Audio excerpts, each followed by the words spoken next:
the inner city of Detroit. My mom was a single parent that had 3 kids. I'm the baby. She kind of moved a whole lot. So many different places in Detroit that I have lived. I grew up in the late 80s, early 90s, epic drug culture.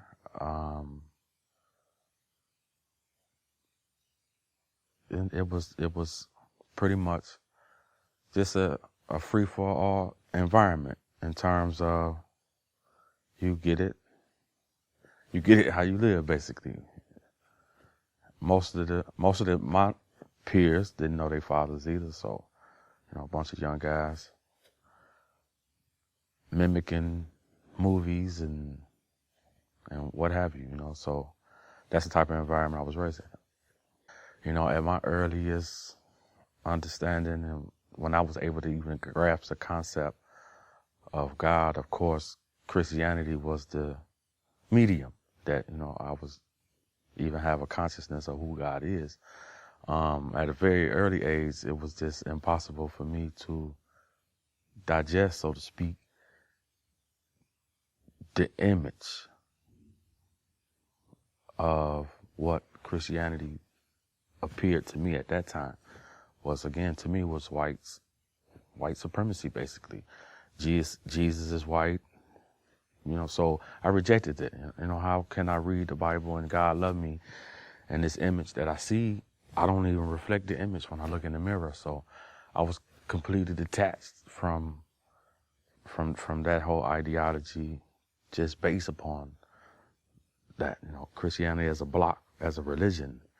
One would be insane not to read of the teachings of Jesus, even as contained in the Bible, and not feel the weightiness of what Jesus is talking about, the principles, basically. So, those principles are valid, but Christianity as a whole, I rejected religion at that point. And Islam came to me through the 80s version of Farrakhan. I don't know if you're familiar with Louis Farrakhan and the Wise, but their version of Islam, they was the Nation of Islam, and their understanding from the teachings that they espouse turned me off of even want to know what, Islam was about. It was chaotic to me, at the end of the day. So up until I was 15 and committed a murder and ended up going to prison for quite a long time. But religion never played a part in my life for a long time until I was able to, sit down and read. So, well, in my environment, I grew up around some predatory and cutthroat type of individuals. For instance, YBI, Young Boys Incorporated, was basically the exploitation of youth. Somebody figured out a loophole in the law where young guys wouldn't get persecuted in the manner that an adult would. If the young guy got caught with a gun, he got slapped on the wrist and sent home to his mother and wouldn't be no issue. So they created this organization called Young Boys Incorporated, where guys was young, they was young and money was being made for a young 15-year-old, 13-year-old, $1,000 is a lot of money. So money is waved in your face. You living in poverty if you staying in the projects, or you living in basically third world pockets. It's pockets in the city of Detroit, if you would. It's third world pockets where they eating Roman noodles every day and grape drink and bags of chips. That's a meal.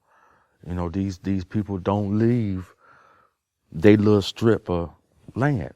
They don't go and venture out to the greater metro parts of Detroit, period. They ain't never know where Troy is. Never been to Bloomfield Hills. Don't never leave from, for instance, if they was on Mack and Gray, they'd never leave that environment. And it's easy to succumb to the pressures of what's going on in the environment. I was in the county jail, about to go face, went for murder. And at my young age, I was, like I said, my first exposure to Islam was through, in the late 80s, Public Enemy and the whole New York, East Coast rappers at that point were using the term Allah. And if you just listen to that music, that was my first exposure to it. But again, I didn't know anything about Islam. My only understanding was that what, again, Farrakhan said, white man was the devil and that type of thing. So to me, I just disregarded that, just living in the environment I live from. I just see. They tell me, Tupac said it greater. They say it's the white man that I should fear, but it's my own kind doing all the killing here. So being in my environment, seeing all the crime, you couldn't tell me that the white man was the devil and the black man was God. You couldn't. That was hogwash. This because of what I was seeing. So that was my first exposure to Islam. But anyway, I had went to, I'm in the county jail facing my life, basically. And I seen this guy who I knew, actually, who was actually one of the biggest drug dealers that I knew that lived around the corner from me. And he owned a bunch of cleaners and stuff like that. And he was in there. So he was facing some serious charges. His accusations from his wife of rape, and he had lost everything that he had, and he ended up getting found guilty and given life. But I seen him making salat, which I know is what it is now. I didn't know what he was doing at the point. And the way he smiled and the way he just was doing things was crazy. And I seen him doing it, and I sat down and I was talking to him. And when he first started telling me about, Prophet Muhammad sallallahu alaihi wasallam, I thought he was talking about Elijah Muhammad. So, it didn't really catch for a while. And he gave me the Quran. He gave me the Quran one day, and then in my cell, I started to read it, and it was like, man, it's deep. It was deep. It was moving. It was something that, kept telling me to think. It kept telling me to use my judgment. For instance, reading how many favors of your Lord will you deny? The Surah 55. Just reading that, it's like, wow, it just taught to me in a way that I hadn't been challenged that way, from a mental perspective.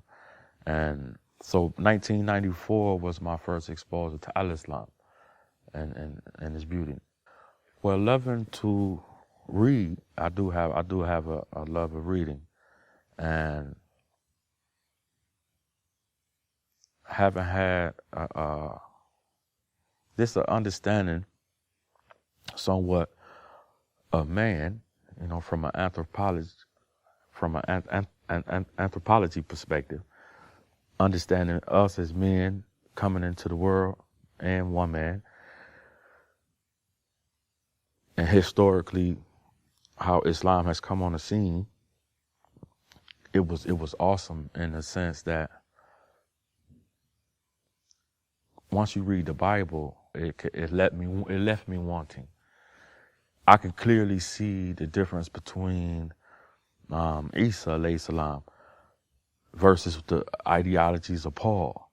It's so easy to see, and so it did leave you thirsting for something to come. And then you read and understand Islam a little more. You see that Jesus was even making reference of that Prophet Muhammad sallallahu alaihi wasallam will come and lead us into all truth, lead us to the point where Allah subhanahu wa ta'ala say, this day he hath perfected the deen. Come to that point where Islam gives you hadiths, it gives you dua, it gives you a complete understanding of who Allah subhanahu wa ta'ala is and what being grateful is when you drink water and sit down, or you go to sleep, take a nap, you get married, you even have sex with your wife, or you got duas, you got all the way, you got all the tools and means to give praise to Allah subhanahu wa ta'ala in a continuous, live your life with a continuity of praising, not a sporadic praise, or my car broke down, I got to give a praise to Allah, or I wanted this job, or and then we give a praise. Islam teaches you to have this continuity of praise. It teaches you to morally check yourself. You know what I mean? It teaches you to constantly reflect on right. You do start things with the right hand. It constantly, again, reinforces the right way of thinking, the right way of interacting with people. Allah subhanahu wa ta'ala said he sent the Prophet Muhammad sallallahu alaihi wasallam with the best akhlaq, the character. We can perfect our characters. We can do that. We can take ourselves from one level of character to the next level of character. And Islam helps you to do that. It helps you to subdue your desires in a way, in such a way, again, that's rewarding to not only you, but your environment, your community, and, most importantly, you pleasing Allah subhanahu wa ta'ala. So Islam, once I had learned it in its totality, and I'm still learning, it's still deeper than I could ever imagine. But that was what I was able to, that was what ignited me, and it still ignites me today, to read. It's some things I still have never read. I can't read Arabic that well enough to grab Arabic text. So, I have to wait till people translate different works. But Islam is so vast. It satisfies the mental capacity that we have. Well, I seen this gentleman who I knew, and I knew how, again, from the street, I knew what type of person that he was. And when I ran into him here, like I said, he had been caught up in a situation with his ex-wife, which he professed his innocence.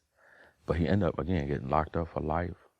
And he may have done maybe 6-7 years behind bars before he got vindicated that, he didn't do what he said, and he was ended up being released.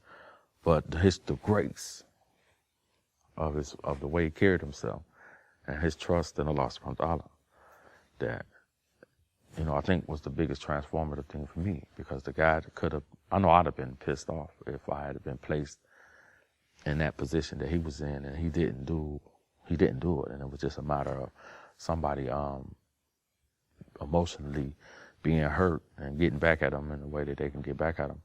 So, I listened to him, and again, I read it was a Yusuf Ali edition Quran, the older version, so it had a lot of commentary.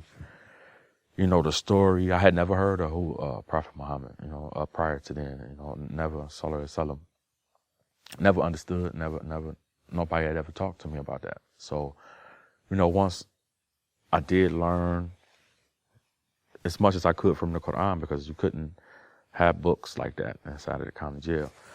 So I learned that from that. He ended up giving me my shahada from there. Once I got into prison, and inside of prison, after I had been found guilty myself, I sought out the Muslim people that was in jail. So, I was embraced by brothers from, it's some brothers from different nationalities, brothers from Iraq that was in prison, different brothers from different nationalities, different people with different madhabs. I was even at one prison where they had a Islamic person that's what they call him, Islamic chaplain, but he was a brother who he wore the whole garb and wore a beard and turban. He wore to work every day. That's what he wore. I had the privilege of being his clerk.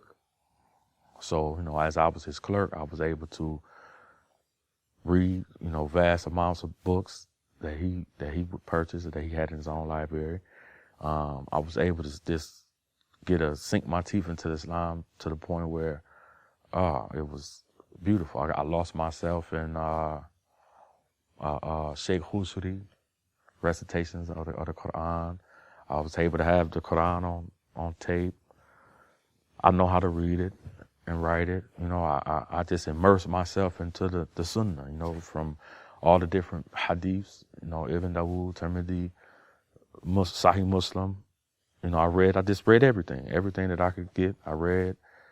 I taught the different brothers their experiences, and it was this romantic thing. If this is the way man's supposed to be, and I understand, and Allah subhanahu wa ta'ala understands man in all his ways, what he think he know and what man think he don't know. Islam gave me a way to keep myself the way I'm supposed to think, the way I'm supposed to react, the way I'm supposed to respond.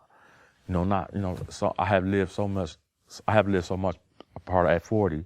I have lived half my life being emotionally hijacked, allowing somebody to say something to me or that's going to cause me to react a certain type of way.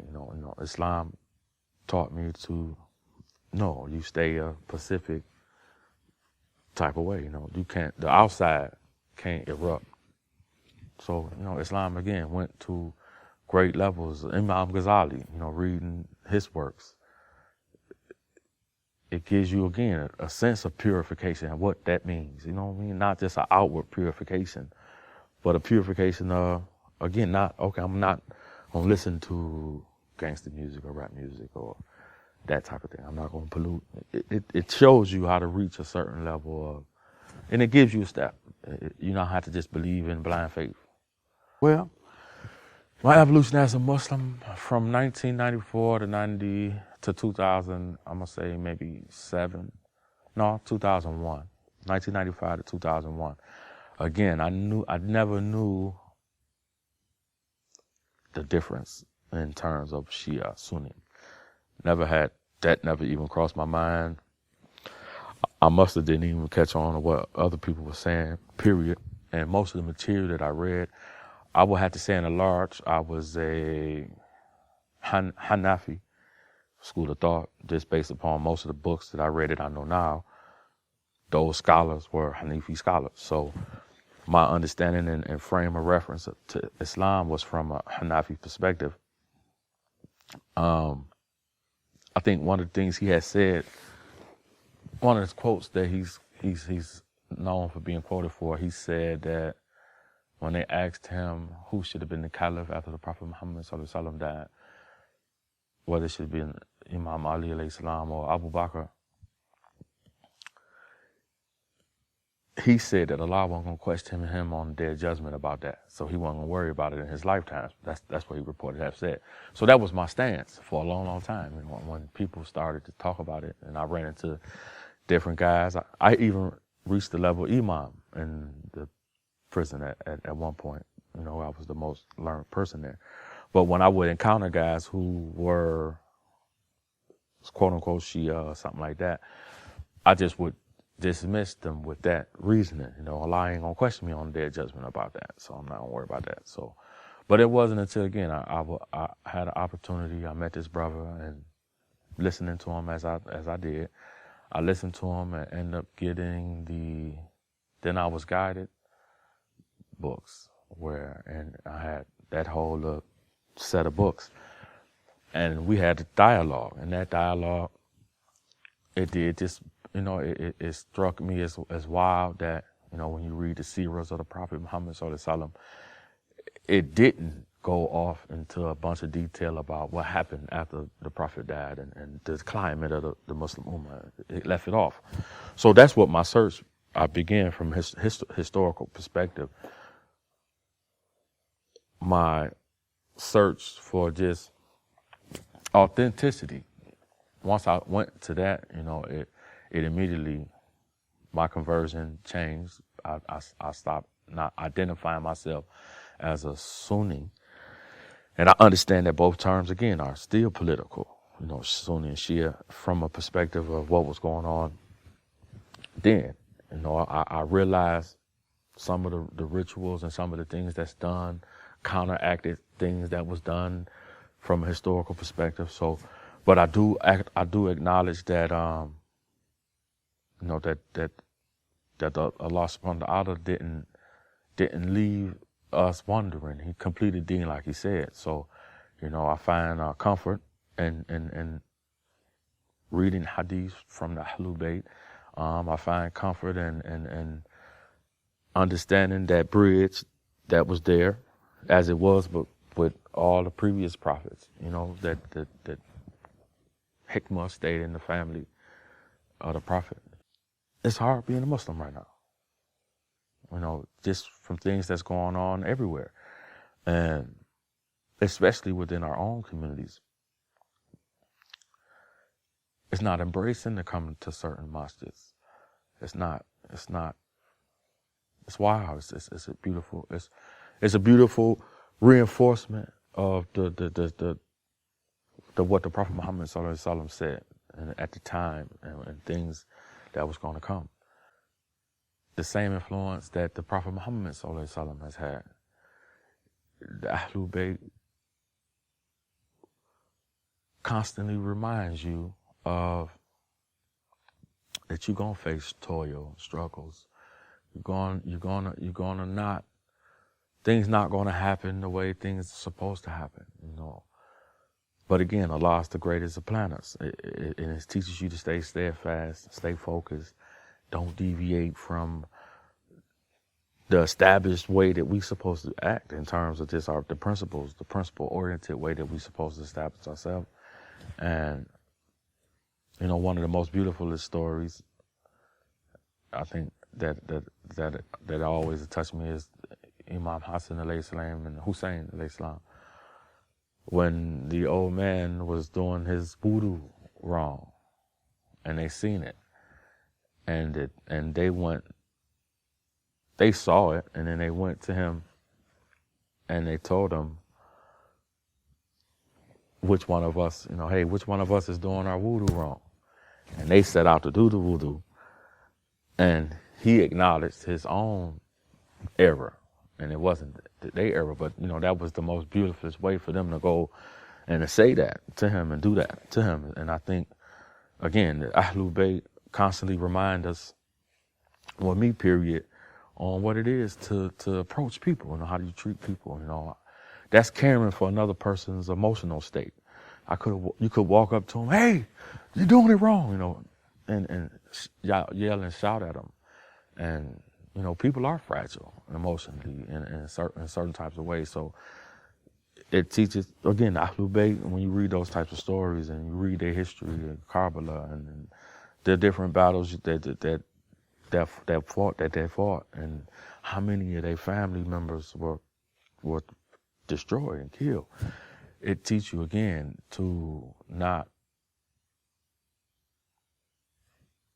don't react out of anger or emotion because Allah subhanahu wa ta'ala, man, a lot of the Prophet Muhammad told them vividly. He told Aisha, not Aisha, astaghfirullah. He told Fatima alayhi salam, and she laughed and she smiled, and he told her, what's gonna happen. I gotta die. She started crying, and you're gonna be the first to reach me. She started laughing. So, he kept saying that Hassan Hussein alayhi salam was going to be the martyrs of paradise. So the Prophet, no doubt, told them what was coming. And to see, the way that they handled themselves, they still trusted in Allah. They still showed us again, now, even to this day, persecution, people being persecuted all around the world. If they look to the Ahlul Bayt, we know how to deal with that persecution in a way that's pleasing to Allah subhanahu wa ta'ala. I'm just as human as the next person. In no way, shape, form, or fashion am I not prone to error or just downright foolishness. Just acting in a way that's pleasing to me. But for the most part, Islam gives me a parameter. Whereas I used to put prophets before people. you know what I mean, in terms of money. And now you could say Islam has given me the ability to place the prophets, alayhi salam, before prophets, monetary profits. So Islam teaches you, again, this as a shower. If I took one shower today, and then it's not going to prevent my body from smelling, 24 hours from now. Islam with, how salat is, how salat is done 5 times or more a day. Islam teaches you to constantly come back to the middle, to constantly come back to La ilaha illallah, constantly come back to that, even Islam forces you to do that throughout your day. You got to come back when you're making prayer. So again, if we understand as human beings, we habitual people, again, if praising Allah subhanahu wa ta'ala becomes a habit, our lives change. Not only does it change for our own selves, but it changes again collectively for the people that's around us, the environment. So, Islam gives me hope that not to act like an uncivilized person, man. I could literally just be atheist and not care about, I believe in the concept of a heaven and a hell just based upon, I know I done got away with some things that I done that was shielded because I sneak and I done it. And then you think you get away with it, so you don't think you have to pay for those things. But, Islam give me the ability to take comfort in the fact that anybody, you're going to be held accountable for the things that you do in this life. You're going to be held accountable for those things. And it might appear to the world that, again, the bomb in Hiroshima was dropped on some people. The Native Americans were slaughtered. The people in Palestine being slaughtered.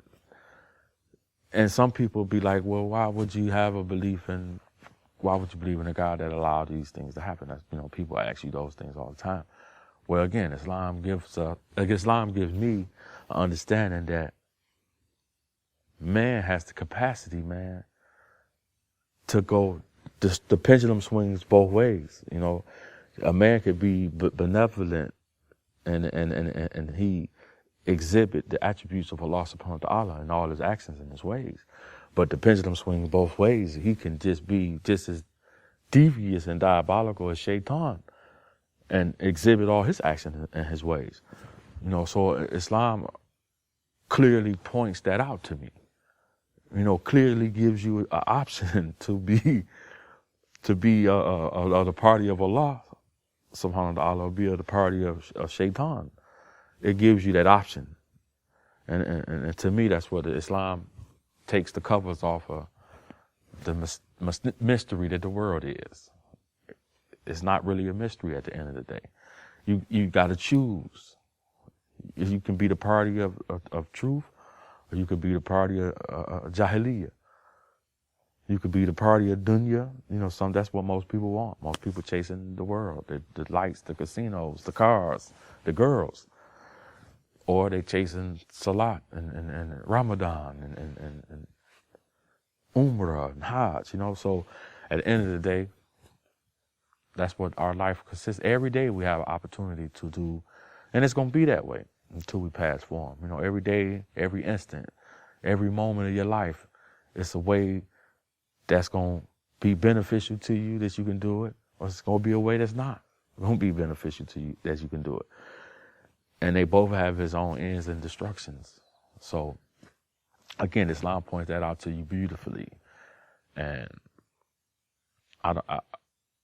as a person, I needed to know that. I needed to know that I should strive to be nothing other than a person who just responded to life as life brought it. Wasn't no rhyme or reason to it, or no right or wrong. At some point in my life, I never thought about a right or wrong. It doesn't matter. You got to deal with the consequences. I ain't got time to talk about right or wrong. Islam changed that for me, where it is a proper way to do something, a proper way not to do something. And it's clearly defined. It's not a mystery. It ain't nothing that you got to guess or second guess. It's purity. What to say? Truth is firmly established, and falsehood is firmly falsehood. So shenanigans is shenanigans. What's right is clearly what's right. And again, Islam beautifully reminds you of that. And you have no excuse as an individual to live your life under delusion, basically. To walk through the earth like you don't understand what's going on around you. So it's been a life changer for me.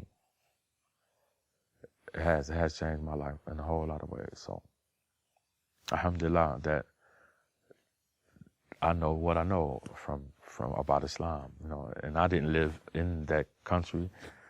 I didn't grow up with Muslim parents. So it's amazing. It's amazing that I was given what I have been blessed with by Allah subhanahu wa ta'ala, with hidayat. Alhamdulillah. I wouldn't know. Now I got a little son, his name is Yusuf. So, awesome story, beautiful, like I'm saying. The difference, beautiful difference. When you read about the prophet Yusuf or Joseph in the Bible, that story is told. And the principles still apply. You can read it, you can find it in there from the biblical perspective. But when you read the Quranic perspective, it's a point where I think they say her name Zuleika. I don't know if that's the commentary of it, but when the lady had invited her friends over and they had cut their hands, and they all had fell in love with the beauty of Yusuf, alayhi salam. He prayed to Allah subhanahu wa ta'ala and said that, "Oh Allah subhanahu wa ta'ala, prison is more to my liking than that to which they invite me to. Oh Allah, if you don't save me, I shall be inclined to," basically he said, to submit to my own youthful folly. So again, this is for the Prophet Yusuf alayhi salam, man's natural, his gravitation towards what they was inviting him to. But he prayed to Allah subhanahu wa ta'ala, "Oh Allah, please remove this from me, man. I'm subject to fall. I'm subject to be weak." And so things transpired to where he went to jail for as long as he went, and then he came out and he was favored. But this is what I'm saying. Islam gives you that, okay, I ain't got to feel dirty because I had this thought. The proper thing to do is to seek help from Allah subhanahu wa ta'ala and being able to maintain the strength of being able to lower your gaze, or being able not to commit sins and those things. It don't lie in our own power. It does lie with the power of Allah subhanahu wa ta'ala. And so again, Islam helps you remember that. It constantly reminds you that everything happens with the will of Allah subhanahu wa ta'ala. So, but Allah grants forgiveness. If He give you what you strive for. At the end of the day, if you strive for people strive for the things that they strive for, Allah so gracious, they give it to them. Some people strive to be the biggest drug dealers in the world. They become that. People strive to be whatever. And so, Allah subhanahu wa ta'ala has given us this ability to get what we strive for. And I think, again, Islam reminds you constantly and consistently of what the striving should be about. In terms of every man and woman, what our strive should be the closest to Allah subhanahu wa ta'ala, but we still have duties to our families. We still have duties to the communities. We still got duties to the environment. But our first level of duty is to strive to be following the way of Allah subhanahu wa ta'ala. It's sunnah to Allah. The Prophet Muhammad didn't say, like he said, he didn't say anything on his own. everything he said is Allah is told him. So the prophet's way is Allah's way at the end of the day. And Islam, again, gives us a certainty that how we conduct our affairs, how we react, and how we do certain things, we can please Allah subhanahu wa ta'ala in our everyday walk of life. You know, it's not a part of it that's absent without the consciousness of doing things that's pleasing to Allah subhanahu wa ta'ala. No matter what it is you're doing, from taking out the garbage to cleaning the tub, cleaning the bathroom, you know, how you treat the animals, your whole existence, your whole being. So the power of Islam is awesome.